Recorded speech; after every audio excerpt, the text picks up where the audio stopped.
Comrades, உங்களுக்கு காத்த அளவுக்கு என்னைக்கு வெற்றி தேவைப்படுதோ அன்னைக்கு நீங்க அதை அடைவீங்க.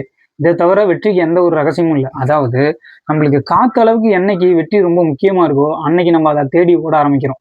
வெற்றிங்கிறது காசு, பணம், பேரு, புகழ் எக்ஸெட்ரா அந்த மாதிரி. இது மாதிரி நம்மளுக்கு என்னைக்கு வெற்றி ரொம்ப முக்கியமா தோணுதோ அன்னைக்கு நம்ம அதை அடையறதுக்கு ஓடுறோம், அதை அடையிறோம்.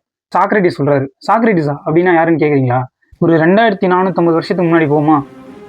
ஆக்சுவலா கிறிஸ்து பிறப்பதுக்கு முன்பு 400 ஆண்டுகளுக்கு முன்னாடி பிறந்தவர் தான் சாக்ரட்டிஸ். சாக்ரட்டிஸ் வந்து ஒரு கிரேக்க தத்துவஞானி. அவர் வந்து உலகத்திலேயே முதல் தத்துவஞானி என்ற பெயருமே அவருக்கு உண்டு. சாக்ரட்டிஸ் வந்து சின்ன வயசுலயே வந்து கடவுள் யாரு அப்படின்னு சொல்லிட்டு கேள்வி கேட்டு உலகத்திலேயே முதல் தத்துவ ஞானிங்கிற பட்டமும் இல்லாம உலகத்திலேயே முதல் பகுத்தறிவாளர் அப்படிங்கிற ஒரு பேருமே இவருக்கு இருக்கு. சாக்ரட்டிஸ் வந்து சின்ன வயசுல இருந்தே அதிகமா கேள்வி கேட்டு அதுல இருக்க உண்மையை வந்து ஆராயறதுல ரொம்ப மும்முரமா இருந்திருக்காரு.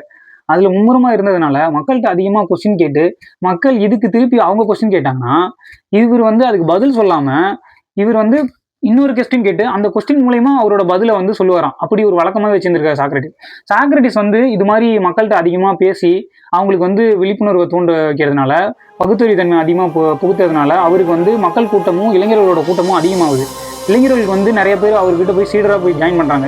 சீடரா போய் ஜாயின் பண்றதை பார்த்து எரிச்சல் அடைஞ்சவங்க வந்து இவரு மதத்துக்கு வந்து எதிராக பேசுறாரு அப்படின்னு சொல்லி குற்றச்சாட்டத்தை முன் வச்சிருக்காங்க. முன் வச்சு இவருக்கு வந்து நீதிமன்றத்துல வந்து கொண்டு போய் ஆஜர் பண்ணும்போது ஆஜர் பண்ணப்ப நான் பேசினது எல்லாமே கரெக்டு, நான் பேசினது எதுவும் தப்பு கிடையாது, என்னால் மன்னிப்பு கேட்க முடியாதுன்னு இவர் சொல்ல அங்க இருக்கிற ஒரு 501 நீதிபதி எல்லாமே வந்து 300 பேர் வந்து இவருக்கு மரண தண்டனை கொடுக்கணும் அப்படிங்கிற மாதிரி ஒரு டிசிஷன் எடுத்ததுனால ஆக்சுவலா விஷம் கொடுத்து இவர் வந்து அதை வாங்கினப்போ இருந்த ஓவியம் தான் இது குழந்தை மாதிரி சிரிச்சுக்கிட்டே வந்து அதை பிடிச்சிட்டு இறந்து போனாராம்.